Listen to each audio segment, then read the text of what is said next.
कर्तुम अकर्तुम अन्यथा कर्तुम समर्थः सह ब्रह्म।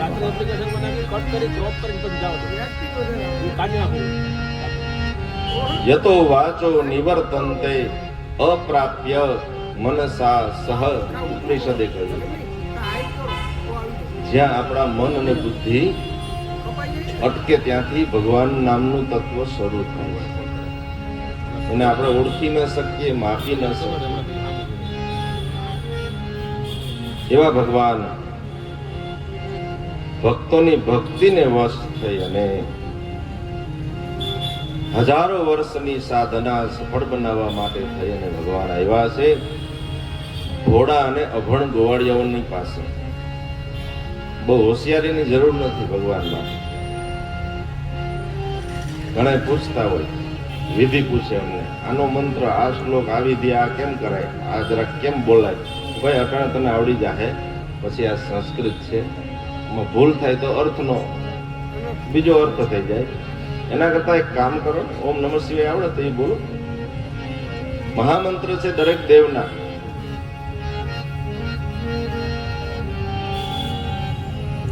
મહત્વનો ભાવ છે.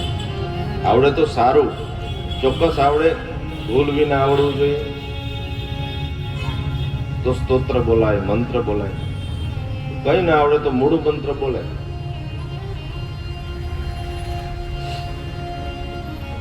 એવા ભગવાન માનવ સહજ લીલાઓ કરે છે અને એમાં ભગવાને પોતાનું સામર્થ્ય અનેક જગ્યાએ બતાવ્યું છે. વર્ષોથી એક પરંપરા ચાલી આવતી હતી, ઇન્દ્રનો યજ્ઞ કરે. ભગવાને વિચાર્યું કે હવે એ પરંપરા બંધ કરવી છે મારે. અને ભગવાને કઈ પરંપરા નવી શરૂ કરી? તો કે પ્રકૃતિમાં પરમાત્માની પૂજા.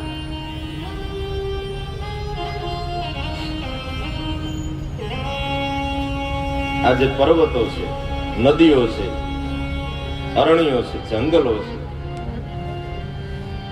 એ કોઈ આપણી તાકાત નથી કે આપણે બનાવી શકીએ. ભગવાને બનાવેલું છે તો એનું જતન કરવું જોઈએ, એનું પોષણ કરવું જોઈએ, એનું રક્ષણ કરવું જોઈએ. એના બદલે આપણે બધા ઝાડવા કાપવા માંડીએ, પર્વત રહેવા નથી દેતા, નદી બધી પ્રદૂષિત કરીએ.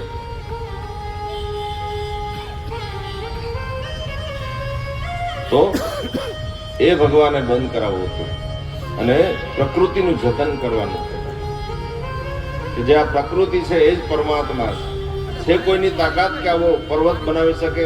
હિમાલય, અનેક પર્વતો છે, અનેક નદીઓ છે. તો એ ભગવાને આપેલું છે, એ જ ભગવાન છે. પ્રકૃતિમાં પરમાત્માની પૂજા કરાવી છે ભગવાન. આજે દેખાય છે પ્રકૃતિ એ જ ભગવાન છે, એની પૂજા કરો.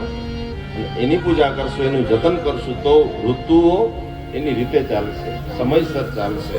જો પ્રકૃતિને એની પૂજા આપણે નહીં કરીએ, એને જતન નહીં કરીએ તો ઋતુચક્ર ચાલે નહીં. અત્યારે એવું જ થઈ ગયું, ઋતુ વિનાના વરસાદ થાય. જરૂર હોય ત્યારે વરસાદ હોય નહીં, ચોમાસા પછી પણ વરસાદ થાય અને આપણે નુકસાન ભોગવીએ. આ જે ન થાય એટલા માટે ભગવાને પ્રકૃતિમાં પરમાત્માની પૂજા કરાવી છે.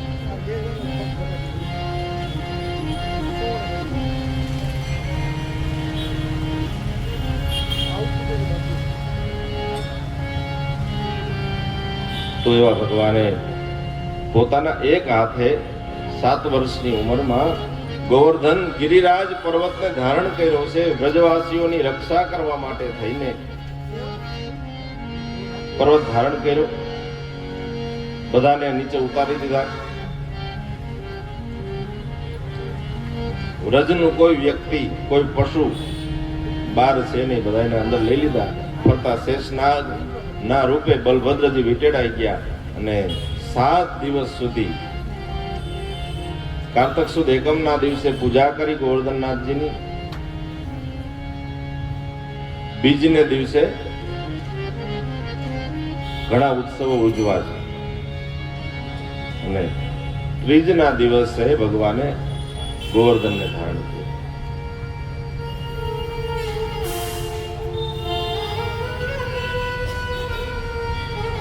નોમ સુધી 7 દિવસ સુધી ભગવાને પર્વતને ધારણ કર્યો છે. પૂર્વવત ભગવાન પિતમ શૈલમ સ્વસ્થાને પૂર્વવત પ્રભુ, પોતાની જગ્યાએ સ્થિર કર્યો. પછી તો ઇન્દ્ર આવી દિવ્ય સ્તુતિ કરે છે. એકાદશી આજે છે ને એકાદશી નું વ્રત હવે નંદ બાબાએ શરૂ કર્યું છે.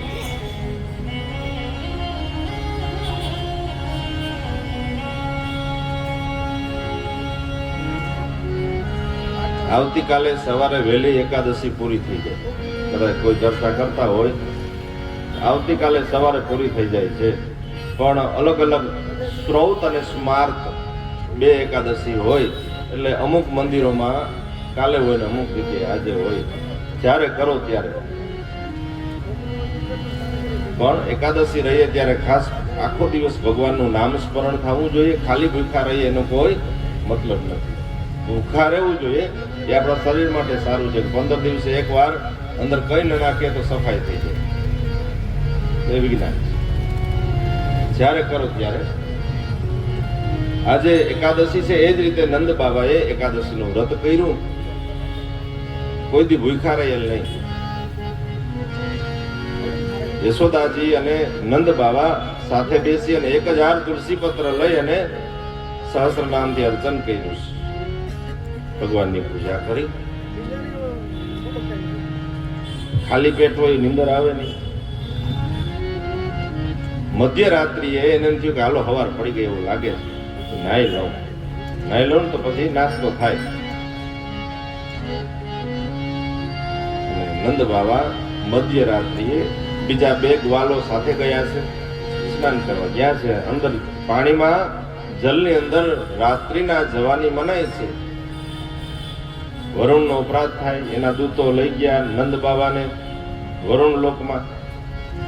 ખબર પડી, કૃષ્ણને બોલાવ્યા કે નંદ બાબા અંદર યમુનાજીમાં ગયા, પાછા આવ્યા નથી. ભગવાન અંદર ગયા છે. ભગવાન વરુણ લોકમાં ગયા ને, ત્યાં તો નંદ બાબાને તો બાંધી દીધા હતા.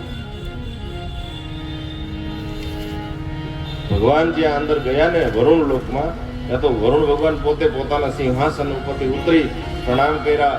વરુણ લોકના બધા લોકોને પ્રણામ કરવા લાગ્યા. નંદ બાબા જોવે, અરે મારો કનૈયો તો જો પ્રભાવશાળી. અહીંયા પણ એનું એટલું માન છે, એની પૂજા કરે છે. સાચી વાત છે. ગર્ગાચાર્ય કહેતા હતા, અનેક આપત્તિઓથી આ તમારો દીકરો તમને બચાવશે. આ કોઈ સામાન્ય નથી. ગર્ગાચાર્ય કહેતા હતા. વરુણ ભગવાને પોતાના સિંહાસન ઉપર બેસાડ્યા. ભગવાનને પ્રણામ કર્યા. ભગવાને કહ્યું કે આ કોણ છે અને શા માટે લઈ આવ્યા? તો કે આ અપરાધ કરીને આવ્યા છે મધ્યરાત્રિએ. ભગવાન કે ઓળખો છો? તો કે નહીં. ભગવાને કહ્યું મારા પિતાજી છે. વરુણ ભગવાને ક્ષમા માગી અને નંદ બાબાને ભગવાન લઈ આવ્યા છે. પાછા વ્રજમાં આવી અને નંદ બાબા તો પછી વાતો કરે ને બધા બેઠા હતા વડીલો. અરે કૃષ્ણનું માન જોવું તમે વરુણ લોકમાં. બધાએ જીદ કરી કે જો વરુણ લોકમાં નંદ બાબાને લઈ જતા હોય તો કૃષ્ણ તો કોઈ સામાન્ય નથી, અમને ખબર છે. અમારે તારું વૈકુંઠ જવું છે, બતાવ. ભગવાન કે ભાઈ વૈકુંઠમાં મજા નથી, અહીંયા જે છે ને એના જેવું વૈકુંઠમાં નથી. તો કે નહીં, અમારે જોવું જ છે. ચાલો બધા બ્રહ્મકુંડમાં બધાને જલમાં કીધું કે આમાં ઉતરો, ડૂબકી મારો. બધા બ્રહ્મકુંડમાં આવ્યા છે. ડૂબકી મારી અને જ્યાં પાણીમાંથી બહાર નીકળે ને ત્યાં તો વૈકુંઠ સુંદર મજાનું, જ્યાં ભૂખ તરસની અનુભૂતિ ન થાય, વૃદ્ધાવસ્થા લાગુ ન પડે. યતો વાચો નિવર્તન્તે અપરા ન તદ ભાસયતે સૂર્યો ન શશાંકો ન પાવકઃ યદ ગત્વા ન નિવર્તન્તે તદ્ધામઃ પરમં મમ. જ્યાં સૂર્ય અને ચંદ્રના કિરણો પણ પહોંચી શકતા નથી. એવો એ દિવ્ય લોક. પાર્ષદો જોયા અને વૈકુંઠમાં ચતુર્ભુજ નારાયણ ભગવાન શેષ શૈયા ઉપર સુતેલા જોયા. બધા વ્રજવાસીઓએ જોયું તો બધા એના પાર્ષદો ઉભા છે. લોક બહુ સારો પણ કોઈ બોલાવતા નથી. આ લોકોએ જઈને કઈ પૂછ્યું તો કે અવાજ નહીં, ભગવાનને વિક્ષેપ. બધા ચારે તરફ થોડાક આટા માર્યા. પછી એમ થયું કે વાહ, ઓલા ભગવાન છે ને એ મુખ્ય લાગે છે, હાલો ન્યા જઈએ, એના દર્શન કરી પછી નીકળી જાય. તો ન્યા જવા ગયા તો ત્યાં પાર્ષદો રોકી દેતા કે બસ હવે અહીંથી આગળ જતા ને, ત્યાં મનાય છે ભગવાન પાસે જવાનું. ત્યાં ઉભી અને જોયું તો બધા એકબીજા ચર્ચા કરે, આનું મુખ તો જો, આપણો કનૈયો જ છે આ. એને 4 હાથ છે, એને સર્પ પર પથારી કરીને દૂરથી કહે કનૈયા ઓળખે છે એમને. ભગવાન જવાબ દેતા નથી. બધા એકબીજા વાતો કરે કે આના કરતા તો આપણા વ્રજનો કૃષ્ણ સારો છે. ભગવાનને પ્રણામ કરી અને બધા વ્રજવાસીઓ નીકળી ગયા છે અને આંખ બંધ કરી પ્રાર્થના કરી કે હે કૃષ્ણ, અમારે તારું વૈકુંઠ જોતું નથી ભાઈ, અમને અમારું વ્રજ વાલું. અને ભગવાને પાછા વ્રજમાં પધરાવી દીધા. અહીં આવ્યા અને કૃષ્ણને જોયો. બ્રહ્મકુંડના કિનારા પર સુંદર મજાની વાંસળી વગાડતો ત્રિભંગી બની અને કૃષ્ણને જોયો. બધા ભેટી પડ્યા. અરે કૃષ્ણ વ્રજમાં તો ગયા, વૈકુંઠમાં તો ગયા, હેરાન થઈ ગયો. કેમ? અરે ત્યાં કોઈ બોલાવે જ નહીં. અહીં કરતા ઘણું સારું દેખાવમાં, પણ માણસોમાં કઈ નહીં. ન ગયું તો કે નહીં. ભગવાન કે એટલે જ કેતો તો જનની જન્મભૂમિશ્ચ સ્વર્ગાદપી ગરીયસી. ભગવાન રામચંદ્રજીએ કહ્યું કે માં અને માતૃભૂમિ સ્વર્ગથી પણ ઉત્તમ છે. અને હવે ભગવાને ગોપીઓને વચન આપ્યું તો હું તમને રાસ રમાડીશ. શરદ ઋતુનો પ્રારંભ થયો છે. શરદ પૂર્ણિમાનો એ ચંદ્ર 16 કળાએ ખીલો છે. ભગવાને વચન આપ્યું હતું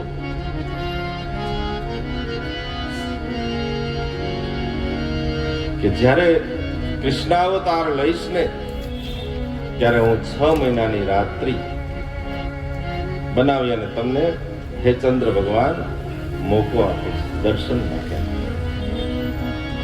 ભગવાને વેણુનો નાદ કર્યો.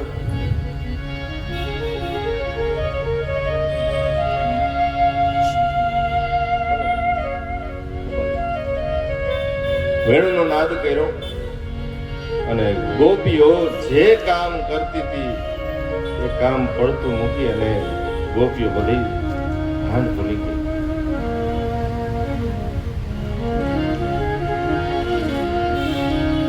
ઘરના કામ પડતા મૂક્યા. કોઈ બાળકોને તૈયાર કરતી હતી, કોઈ ગૌ દોહન કરતી હતી.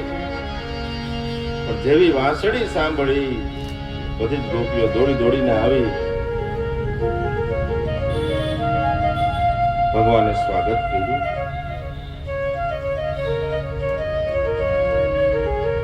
સ્વાગતમ વો મહાભાગા ત્રિજં કિં કરવાણિ વદન સ્યાનામયં કચ્છી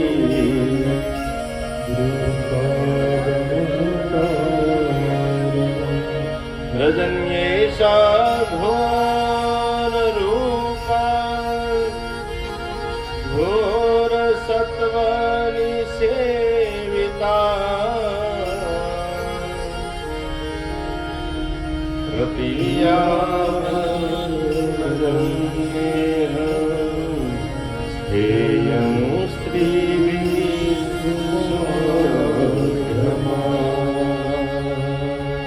ગોપીઓ તમારું સ્વાગત છે.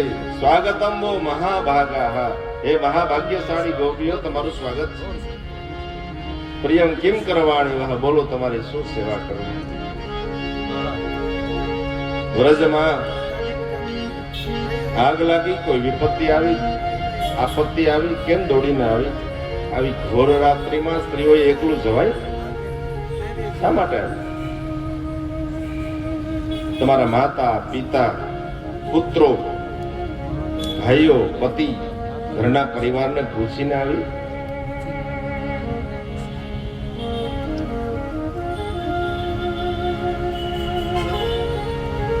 તમારા પતિની આજ્ઞા સિવાય તમારા વય નહીં. દુશીલો દુર્ભગો વૃદ્ધો જડો રોગ્ય ધનો પીવા પતિ સ્ત્રીભીર્ન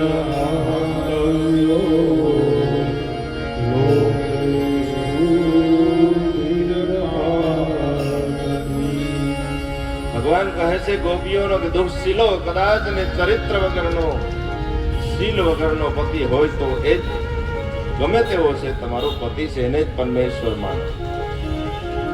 દુર્ભગો, ભાગ્યનો વિનાનો હોય, ઘણા પ્રયત્ન કરે છતાં સફળ ન થાય, કારણ કે એનું ભાગ્ય મંદ હોય, છતાં એ તમારો પતિ એ જ પરમેશ્વર.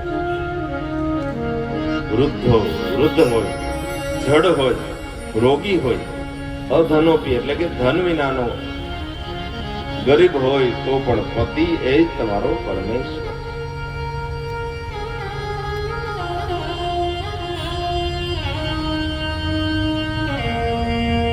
ગોપીઓએ કહ્યું કે કૃષ્ણ,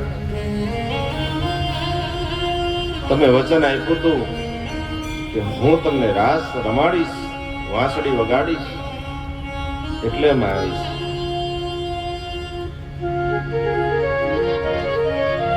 તમે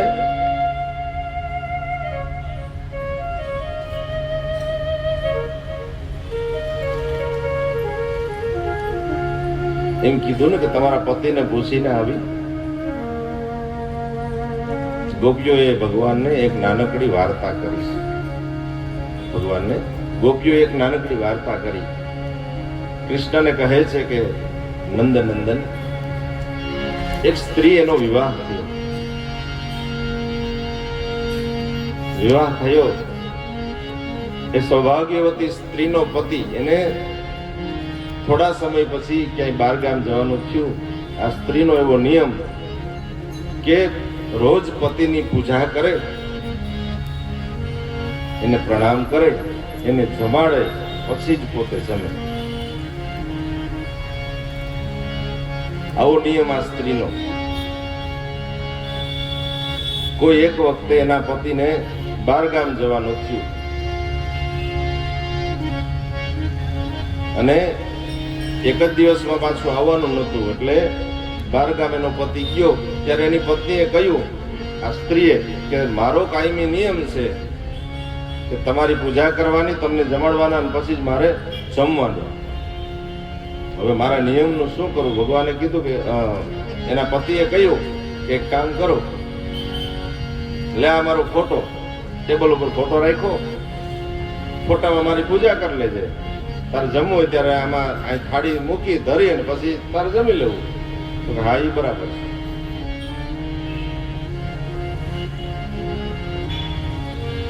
કેટલાક દિવસ પછી એનો પતિ પાછો આવ્યો.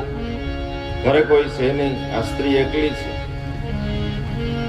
અંદરથી ઘરનો દરવાજો બંધ કરી અને આ સ્ત્રી એના પતિની પૂજા કરી અને થાળી ધરવાની તૈયારી કરે છે. ત્યાં દરવાજો ખખડ્યો. કોણ? એના પતિએ કહ્યું કે હું તારો પતિ આવ્યો છું, ખોલ. એટલે આ સ્ત્રીએ જવાબ આપ્યો કે તમે જ્ઞાનની આવડા ઉભા રહ્યો, હું અત્યારે મારા પતિની ફોટામાં પૂજા કરું છું અને થાળ ધરું છું, એ પછી હું બાયણું ખોલું.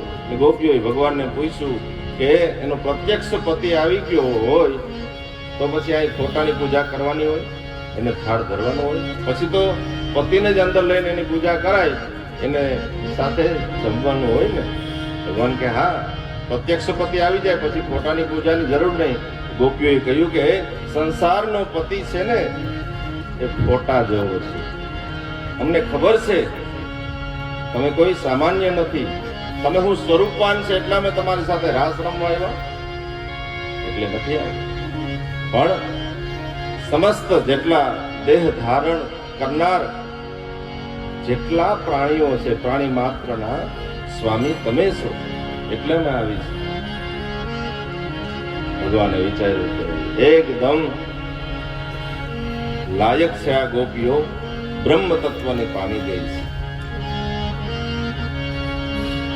હવે ભગવાન તૈયાર થયા છે રાસ રમવા માટે. રાસ રમવા માટે તૈયાર થયા. જ્યાં રાસ શરૂ થાય ને ત્યાં તો ગોપીઓને અભિમાન આવી ગયું. ગોપીઓને મનમાં અહંકાર આવ્યો, ગમે એમ તો આપણા વિના હાલે નહીં હો. કૃષ્ણને આપણા વિના હાલે નહીં, મનમાં અહંકાર આવ્યો, એકદમ તૈયારી થઈ ગઈ. અને ત્યારે જ ભગવાને વિચાર્યું કે જો આ જ વાંધો છે જીવનો, અભિમાન તરત આવી જાય. તરત જ એક વ્યક્તિને અભિમાન નહોતું આવ્યું. કોને?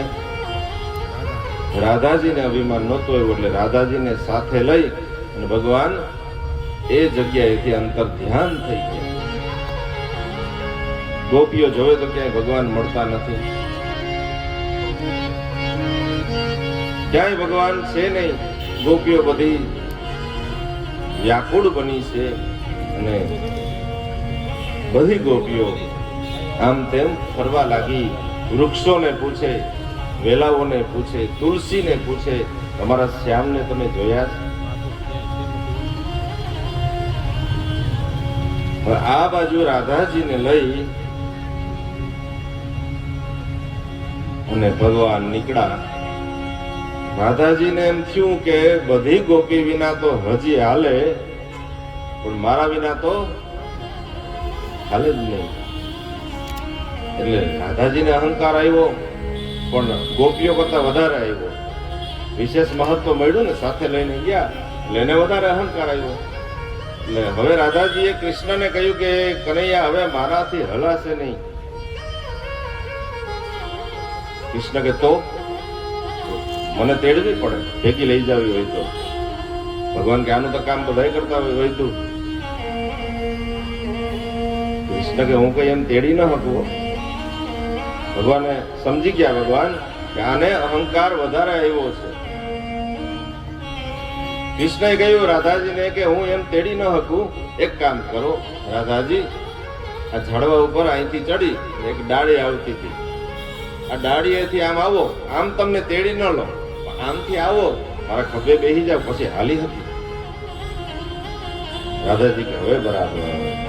રાધાજી વૃક્ષ ઉપર ચડી ડાળી ઉપર બે હાથે આમ લટકાયા. નીચે ખભા ઉપર ભગવાન બેસાડવાના હતા, ત્યાં તો ભગવાન અંતર ધ્યાન થઈ ગયા. તાસામ તત્સૌ ભગમદમ વીક્ષ્યમાનં ચ કેશવ પ્રસમાય પ્રસાદાય તત્રૈવાંતર્ધીયતે. તાસામ તત્સૌ ભગમદમ વીક્ષ્યમાનં ચ કેશવ. તરત જ ભગવાન અંતર ધ્યાન થઈ ગયા. રાધાજી લટકતા રહી ગયા. રાધાજી કે ગોપીઓને નીચે તા મૂકી ગયા, મને ત્યાં લટકતી રાખી દીધી. ગોપીઓ ગોતે છે ભગવાનને, ગોતતી ગોતતી આવી ત્યાં રાધાજીએ પુકાર કર્યો, અરે ગોપીઓ આ બાજુ આવો, અહીંયા છે હું. ગોપીઓ બધી આવી, ક્યાંય રાધાજી દેખાય નહીં. રાધાજી કાંઈ ઉપર જોવો, ઉપર જોયું તો ડાળી ઉપર લટકતા હતા. નીચે ઉતાર્યા. જેવો અહંકાર હોય ને એવો દંડ આપે ભગવાન. રાધાજીનો અહંકાર વધારે હતો એટલે એને વચ્ચે લટકાડીને વયા ગયા. હવે ગોપીઓ બધી એકદમ નિરહંકારી બની અને ભગવાનને પ્રગટ કરવા છે એટલે એક ગીત ગાયું છે. શ્રીમદ ભાગવતજીમાં અમુક ગીતો છે, વેણુ ગીત, ગોપી ગીત, ભ્રમર ગીત, ભિક્ષુ ગીત, હૈલ ગીત, સાચા હૃદયથી એકદમ ભાવથી ભગવાનને પ્રગટ કરવાના હશે એટલે ગીત ગાયું છે, જેને કહેવાય ગોપી ગીત.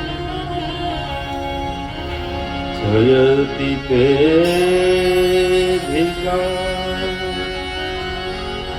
જન્મના વ્રજ શ્રયત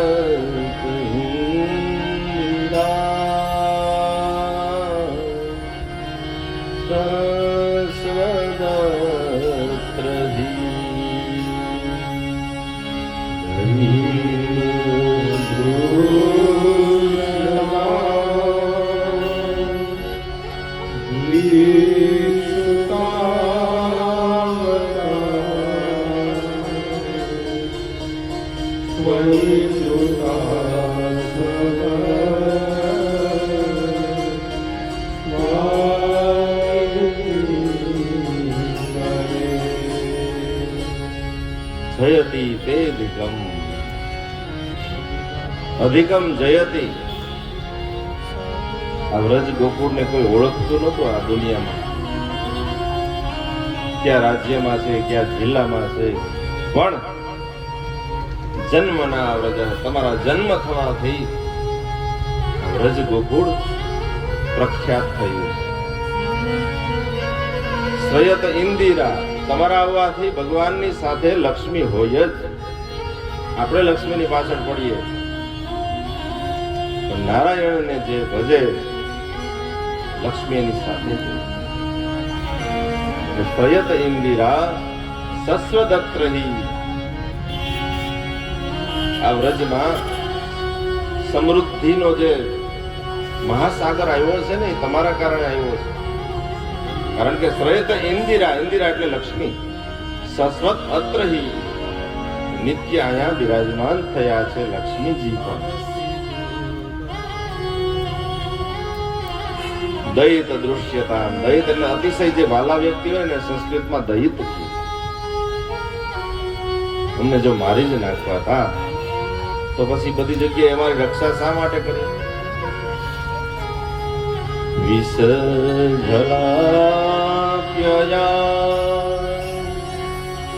વ્યાલરાક્ષસા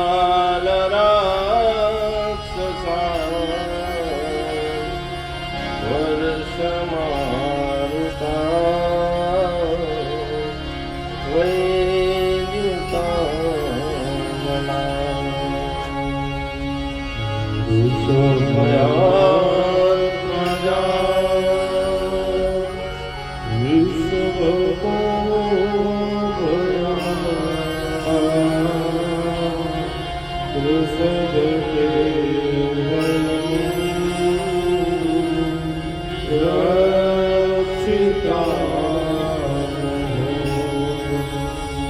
અમને ખબર છે કે તું યનંદ અને યશોદાનો પુત્ર છે, એવું નથી, તું સાક્ષાત બ્રહ્મ છે. અમે ઓળખીએ છીએ.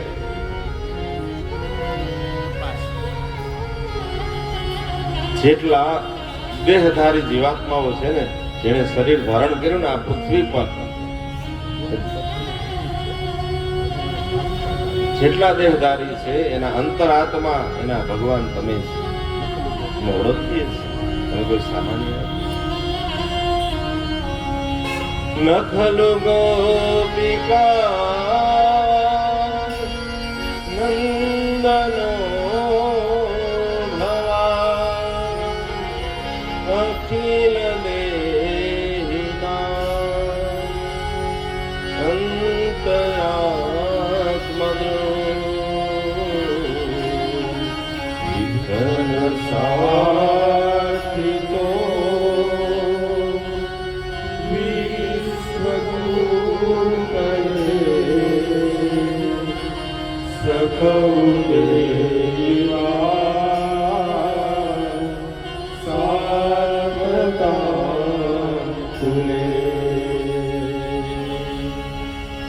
ઓળખીએ છીએ. નકલ ગોપિકા નંદનો ભવાન અખિલ દેહી નામ અંતરાત્મા ધ્રુવ. જેટલા દેહધારીઓ છે ને એના અંતરાત્મા તમે છે, એટલે આવી છે રાસ રમવા. તારા કરતા તારી કથા હારી. આદિ વ્યાધિ ઉપાધિના જે આ તાપ છે ને એમાં શીતળતા આપે.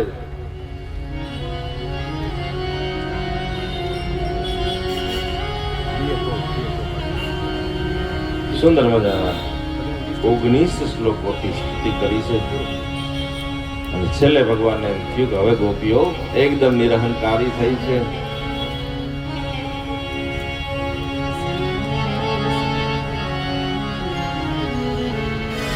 સબ કથામૃતં તપ્ત જીવન સબ કથામૃતં તપ્ત જીવન હરિભીડિતં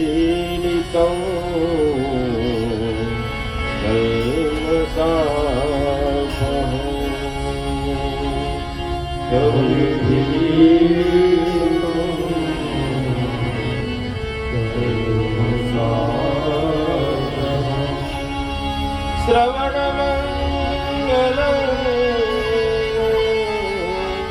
શ્રીમદાતતં શ્રવણમંગલં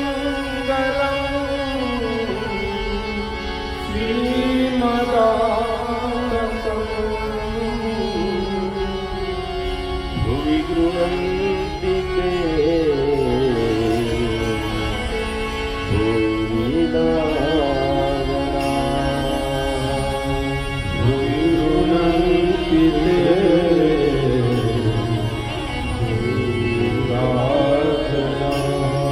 તારા કરતા તો તારી કથા સારી. તવ કથામૃતમ તપ્ત જીવન એકદમ શીતળતા આપે. અને હવે ભગવાનને એમ થયું કે એકદમ નિરહંકાર થઈ છે ગોપીઓ. એ શરદ પૂર્ણિમાની રાત્રિએ ચંદ્ર 16 કળાએ ખીલેલા છે ત્યારે વચ્ચે ભગવાન પ્રગટ થયા છે. ત્યારે ભગવાન કેવા લાગે છે? કસ્તુરી તિલકમ લલાટ પટલે વક્ષઃસ્થલે કૌસ્તુભં નાસાગ્રે વરમોહિતં કરતલે વેણુકરે. કસ્તુરીનું તિલક ભગવાને કરેલું છે.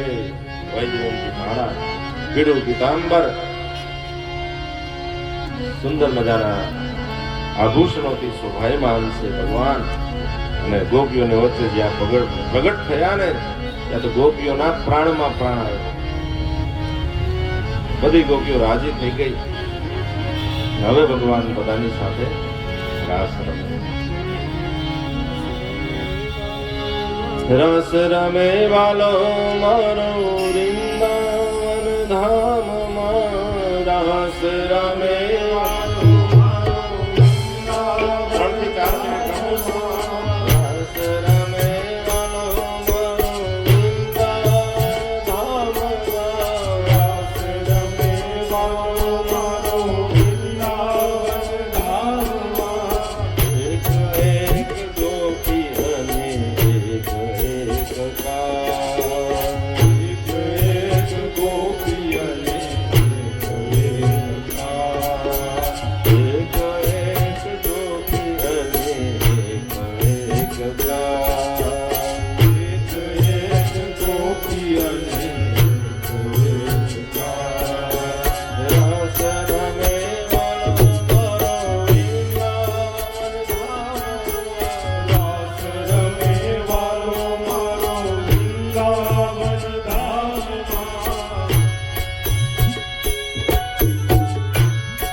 ગોકુળમાં ટહુકા મોર મોરવા, આવો સુંદર વારસા મળ્યા. ગોકુળમાં ટહુકા મોર મોરવા, આવો સુંદર વારસા મળ્યા.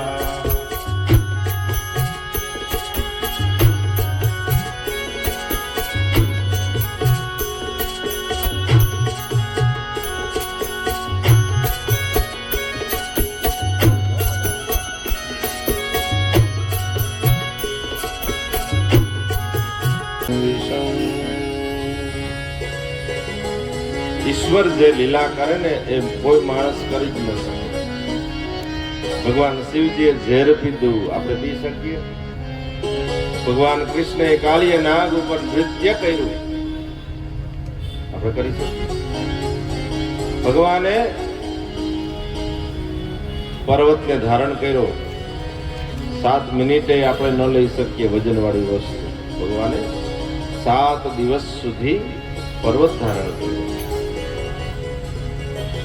આ રાસ પંચાધ્યાયની કથા યોગીઓ જે સંન્યાસ ગ્રહણ કરી અને પછી ભગવાનનું ધ્યાન ધરતા હોય ત્યારે ક્યારેક એવું બને કે યોગીઓનું મન સંસાર તરફ પાછું આવતું હોય ને તો આ રાસ પંચાધ્યાયનો પાઠ કરે એટલે એનું મન સ્થિર અને શુદ્ધ થાય છે. કોઈ એક વખતે જેમ આપણે આપણા દેવતાઓની પૂજા કરીએ, માતાજીની વાર્ષિક પૂજા હોય, નિવેદ કરીએ, એમ અંબિકા માતાજી છે અંબિકા વનમાં. ત્યાં બધાએ નક્કી કર્યું, પુરુષોએ જ નક્કી કર્યું કે ગાડામાં બધી વસ્તુ લઈને જાય, ત્યાં હાથે બધી રસોઈ બનાવશું, નિવેદ બનાવશું અને માતાજીની પૂજા કરી એને અર્પણ કરશું, રાત્રિ રોકાણ કરશું અને પાછા આવતા રહેશું.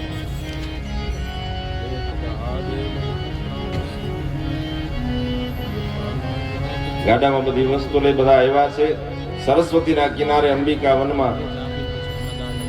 ત્યાં બધી વસ્તુઓ લઈ આવ્યા હતા, સુખડી વગેરે બધું તૈયાર કર્યું છે અને માતાજીને પૂજા કરી અને નૈવેદ્ય અર્પણ કર્યું, જેને આપણે નિવેદ કર્યું.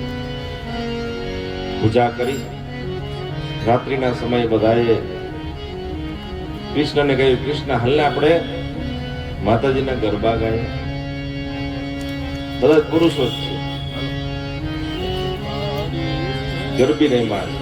પુરુષ રમે એને ગરબી કહેવાય, સ્ત્રીઓ રમે એને ગરબા કહેવાય.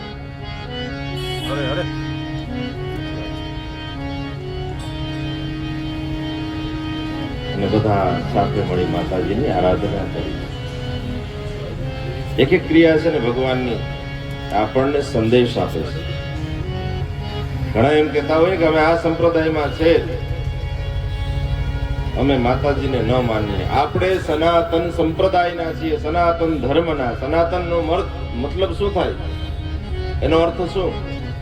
સનાતન એટલે જે આપણો હિન્દુ ધર્મ છે ને એનું આયુષ્ય કોઈ કહી ન શકે કે ક્યારથી આવે. આદિ અનાદિ કાળથી ચાલ્યું આવે.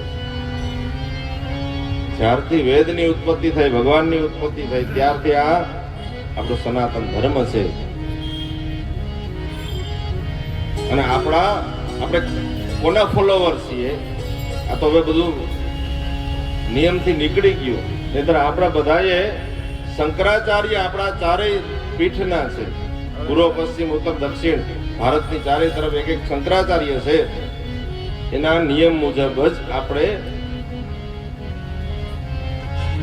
આપણો ધર્મ સાચવવાનો હોય. એમાં આપણા પંચદેવની પૂજા બતાવી છે. પેલા ગણેશ ભગવાન આવે, પછી સૂર્યનારાયણ આવે, પછી દુર્ગા દેવી આવે, પછી વિષ્ણુ ભગવાન આવે અને ભગવાન શિવજી આવે. આ પંચદેવની પૂજા દરેક હિન્દુ સનાતની એ રોજ કરવી જોઈએ. પછી એમાં માતાજીની ન કરવી ને આની ન કરવી ક્યાં વાત જ આવી? એના નિયમ છે કે તમારા ઈષ્ટદેવ જે છે એની મૂર્તિ વચ્ચે રાખો, બીજી 4 ને અલગ અલગ જગ્યા બતાવી ત્યાં રાખવાની. પણ આને માનીએ તો કોને ન માનીએ એમ નહીં, બધાને માનવાનું. એટલે માતાજીની પૂજા ભગવાને પોતે કરી છે. આમાં ઉલ્લેખ છે એકદા દેવયાત્રાયામ ગોપાલા જાત કૌતુકાહાર. અને બધાએ માતાજીની આરાધના કરી છે ભગવાન.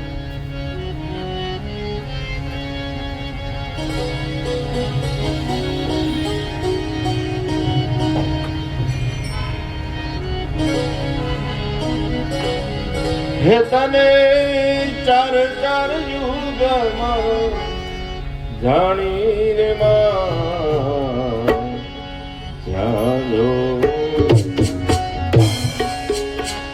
હે તું કાળીને કલ્યાણી રે માં તું ક્યાં ચાર ચાર યુગમાં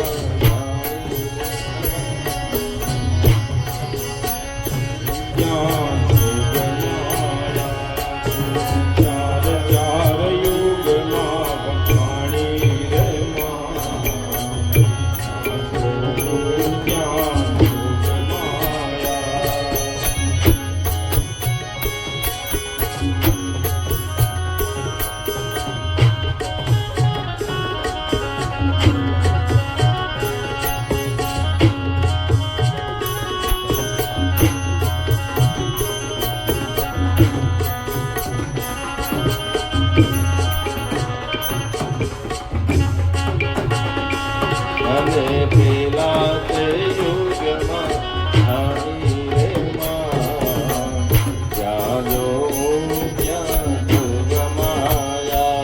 અને પેલા તે યુગમાં જાણી રે માં જ્ઞાન યોગ માયા. તું તો શંકર ઘેર પગલાણી રે માં.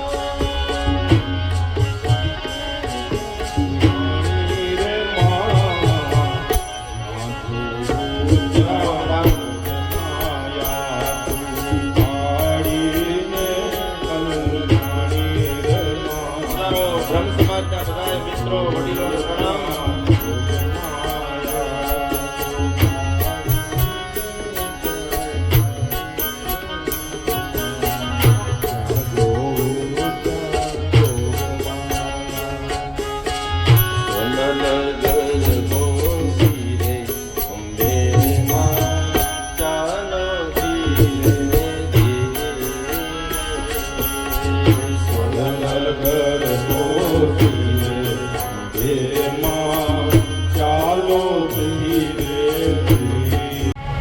ગાડામાં બધી વસ્તુઓ લઈ આવ્યા. અંબિકા વનમાં સરસ્વતીના કિનારે માતાજીનું મંદિર અને ત્યાં માતાજીને સુખડી વગેરે બનાવી પોતાના હાથે આપણે નિવેદ કરવા જઈએ ને એ જ રીતે માતાજીની પૂજા કરી. રાત્રિના બધા શ્રોતા છે એમાં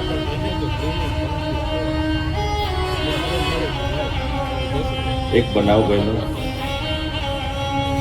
કસ્મિન મહાન હૈસ્તસ્મિન વિપિનેતિ બુભૂષિતઃ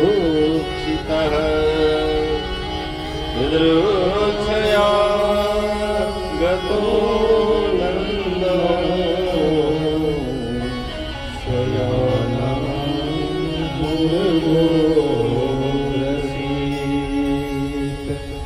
એક સર્પ અજગર આવ્યો.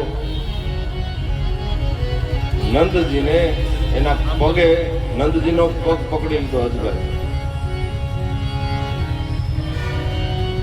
નંદ બાવાને ખબર પડી કે સર્પે મારો પગ પકડ્યો છે. તરત જ કૃષ્ણને કહ્યું, હે કૃષ્ણ, જો તો ભાઈ મારા પગમાં કઈ આવ્યું છે. ત્યાં તો કૃષ્ણ તરત જ બેઠા થઈ ગયા અને જોયું ત્યાં તો સર્પ અજગર. ભગવાનનો જ્યાં સ્પર્શ થયો ત્યાં તો એ સર્પ મટી અને એક સુંદર મજાનો પુરુષ પ્રગટ થયો એમાં. ભગવાને પૂછ્યું, આપનો પરિચય આપો, કોણ છો આપ? શા માટે તમારે સર્પ બનવું પડ્યું? ત્યારે પોતાનો પરિચય આપે છે. અહમ વિદ્યાધરઃ કશ્ચિત સુદર્શન ઇતિ શ્રુતઃ ક્રિયાસ્વરૂપ સંપત્ત્યા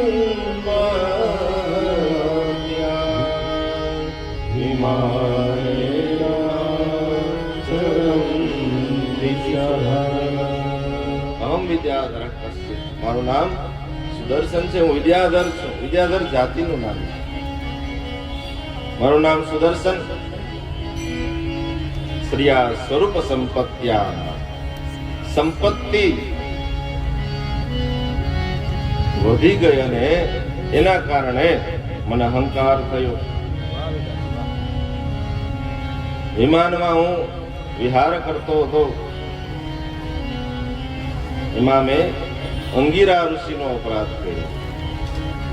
અંગીરા છે ને, જેને આપણે અષ્ટાવક્ર પણ કહીએ, કુરૂપ છે, અતિશય કાળા છે અને એક ડગલું ભરે અને એના 8 અંગ વાંકા થાય. અષ્ટાવક્ર.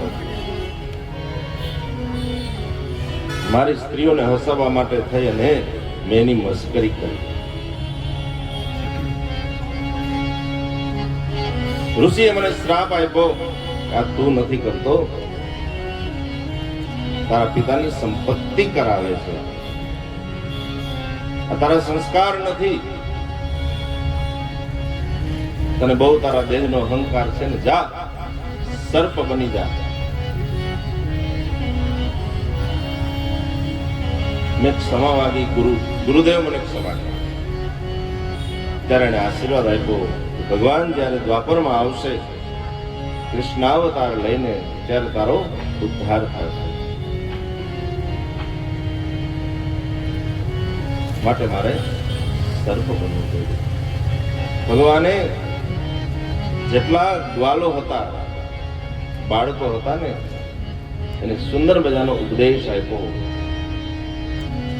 જોયું ને, ક્યારેય પણ કોઈ પણ લાચાર વ્યક્તિ હોય, કોઈ અંધ હોય, કોઈ અપંગ હોય, કોઈ બીમાર હોય, કોઈ ગરીબ હોય, કોઈની મસ્કરી ન કરે, કોઈને શોખ ન હોય. જન્મ લેવામાં આપણે કોઈ સ્વતંત્ર છે, ઈચ્છા થાય એવો જન્મ મળે, ઈચ્છા થાય ત્યાં મળે, અને ઈચ્છા થાય એવું શરીર મળે, એ આપણા હાથમાં જ. એ તો કર્મ પ્રમાણે છે. કોઈને શોખ હોય ગરીબને ત્યાં જન્મ લેવાનો. રાજા જનકની સભા ભરેલી. યાજ્ઞવલ્ક્ય, બધા મહાન ઋષિઓ શાસ્ત્રાર્થ કરવા માટે ત્યાં બધા ભેગા થયા છે જનક રાજાના દરબારમાં. બધા જ ઋષિઓ બેઠા છે. રાજા જનક, જેને વિદેહ કહેવાય, એ પણ ત્યાં બેઠા હતા. એ સભામાં અત્યારે જે આ ઋષિએ શ્રાપ આપ્યો ને સુદર્શનને, એ અંગીરા એણે સભામાં પ્રવેશ કર્યો સામેથી, અને ઊંચા મંચ પર બધા જ વિદ્વાનો જ્ઞાનીઓ બેઠા હતા. અને અંગીરા ઋષિએ જ્યારે સભામાં પ્રવેશ કર્યો ને, બધા ઋષિઓ એના કુરૂપને જોઈને હૈસા છે. બધા એની મસ્કરી કરી.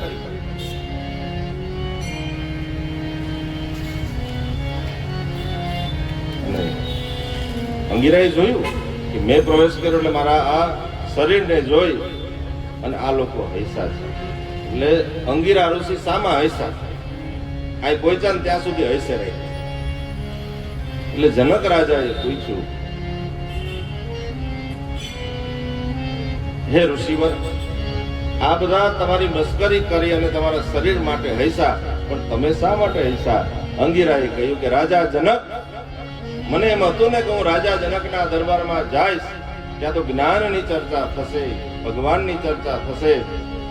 પણ આવ્યો ને ત્યારે મને ખબર પડી કે આ તો બધા ચમાર ભેગા થયા, ચામડું જોવા વાળા છે. આ કોઈ જ્ઞાની નથી. અંદર જે જ્ઞાન છે એની કોઈ કિંમત નથી. આ તો અજ્ઞાનીઓ છે, બધા જ્ઞાનની વાતો કરે માત્ર. આજે મને ખબર પડી. એટલે ભગવાને કહ્યું કે ક્યારેય કોઈ ગરીબની, લાચાર માણસની, અંધની મસ્કરી ન કરવી. એક એક લીલા માત્રથી ભગવાન સદુપદેશ આપે છે. હવે ગોપીઓ એકદમ પરમ આત્મ તત્વ અને બ્રહ્મ તત્વને જાણનાર બની છે. ભગવાને કહ્યું હતું કે હવે તમે તમારા કામ કરજો, કરવાનું છે ઘરનું કામ, પણ મન મને આપવાનું. તથા યોગ્ય સમય હું તમને ગોલોકધામમાં વાસ આપીશ. હવે ગોપીઓની દરેક ક્રિયા એ ભક્તિ બની ગઈ છે. બેનો, જ્યારે આપણે સપ્તમ સ્કંદની કથા ચાલુ હતી ત્યારે યુધિષ્ઠિરે નારદજીને પ્રશ્ન કર્યો, નૃણામ ધર્મમ સનાતનમ ભગવાન શ્રોતુમ ઈચ્છામિ. હે ભગવાન નારદજી, મને તમે સનાતન ધર્મનું જ્ઞાન આપો. નૃણામ ધર્મમ સનાતન. ત્યારે જે વાત થઈ ને સ્ત્રીઓના ધર્મની, ત્યારે મેં અહીંથી નિવેદન આપ્યું કે સ્ત્રીઓ માટેનો ધર્મ એ જ છે કે એ પરિવારમાં સૌથી પહેલા ઉઠે અને સૌથી છેલ્લે સૂવે. સૌથી પહેલા ઉઠે. અલગ અલગ વ્યક્તિની અલગ અલગ જરૂરિયાત છે. કોઈને મોરી ચા જોઈએ, કોઈને આ નાસ્તો જોઈએ, કોઈને આ જોઈએ, કોઈને આ જોઈએ. એ જ રીતે બપોરે જમવામાં કોઈને આ ફાવે, કોઈને આ ન ફાવે. સાંજે એ રીતે સૂવે ત્યારે પથારી કરી અને સૌથી છેલ્લે સૂવે. એ જે ક્રિયા કરે છે એ ક્રિયા જો ક્રિયા કરતા કરતા, એને પૂજા ન કરે તો ચાલે, ક્રિયા કરતા કરતા જો ભક્તિ કરે, સ્તોત્રનો પાઠ કરે, ભગવાનના નામનો જપ કરે તો એ એની ભક્તિ છે.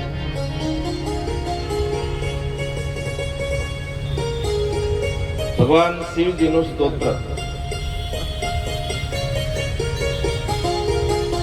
માનસ પૂજા, એમાં એક શ્લોક છે શિવજી. આત્મા ત્વં ગિરિજામતિ સહચરા પ્રાણા શરીરં ગૃહો પૂજાતે વિષયો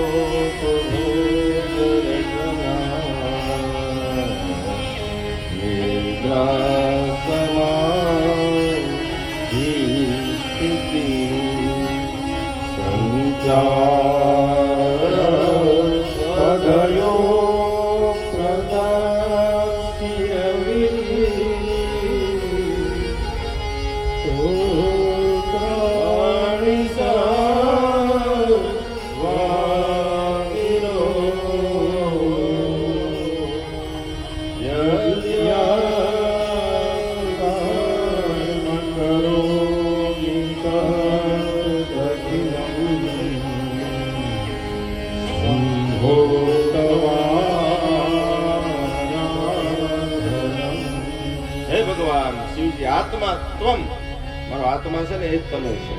ગિરિજામતી, મારી બુદ્ધિ છે ને પાર્વતી છે. અને આ જે શરીર છે ને એ તમારું રહેવાનું ઘર, મંદિર છે. પૂજા તે વિષયો ભોગ રચના, હું મારા જે ભોગો ભોગવું છું, વિષયો ભોગવું છું ને એ જ તમારી પૂજા છે. હું સૂતો હોઉં ને એને તમે સમાધિ માની લેજો. નિદ્રા સમાધિ સ્થિતિ સંચારો પદયો પ્રદક્ષિણા વિધિ. હું જ્યારે મારા કામ માટે વિચરણ કરતો હોય ને એટલે પ્રદક્ષિણા માની લેજો.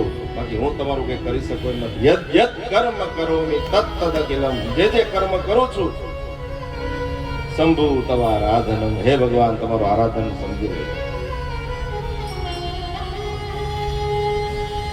કાયેન વાચા મનસેન્દ્રિયર્વા નારાયણાયતિ સમર્પયામિ. વધુ તમને હવે ગોપીઓ એ સ્થિતિએ પહોંચી ગઈ. પહાડ હવે બધી ગોપીઓ ઘરના કામ કરે છે. જેવા એકદમ ફટાફટ બધા કામ પૂરા કરી અને જલ્દી બે ગોપીઓ બેસી અને ભગવાનનું કીર્તન કરે છે, એની લીલાઓને યાદ કરે છે અને એક ગીત ગાય છે. અને ભાગવત ની અંદર યુગલ ગીત કહ્યું છે. બે વ્યક્તિને સંસ્કૃતમાં યુગલ કહેવાય, ઇંગ્લિશમાં કપલ કહીએ એને સંસ્કૃતમાં યુગલ કહેવાય. બે બે ગોપીઓ મળી અને ભગવાનનું ગાન કરે છે. વામ બાહુ કૃતવા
ગોપીઓ ગીત ગાય છે. શું કહે છે ગોપીઓ?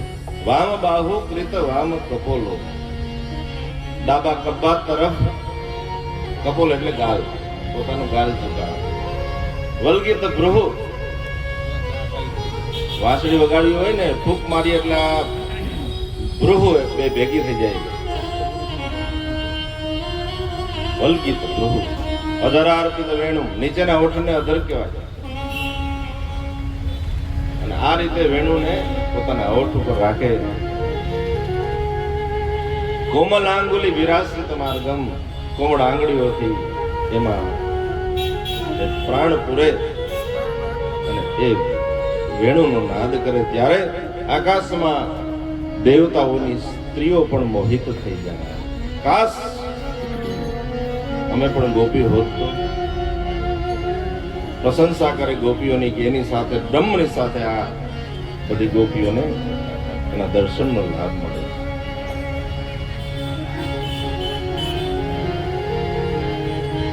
યુગલ ગીત ગાયું છે. હવે નારદજી કંસની પાસે આવ્યા. કંસ, આકાશવાણી યાદ છે? તો કે હા. શું થયું તારા શત્રુનું? તો પાછો મળ્યો નથી. વ્રજમાં મોકલાઈ પાસે આવ્યા તો કે નથી આવ્યા. મતલબ તો કે ત્યાં નંદ બાવાને ત્યાં જે બે બાળકો છે એ તારા શત્રુ. શું કરવું? નારદજી બધી યુક્તિ બતાવી, આયોજન કરી દીધું. દંશ યાગ કર. એક બંનેને અહીંયા બોલાવી, તારી પાસે ઘણા મલ્લ છે, ચાણુર, મુષ્ટિક, સલ, તોસલ, કૂટ, કોલિયા પીળે હાથી છે, એના દ્વારા એનો નાશ કરાવ. એ તારા શત્રુનો. કંસને બધી વાત કરી, ધનુષ્ય યાગનું આયોજન કર્યું છે. અક્રૂરજીને કહ્યું કે તમે લેવા માટે જાજો.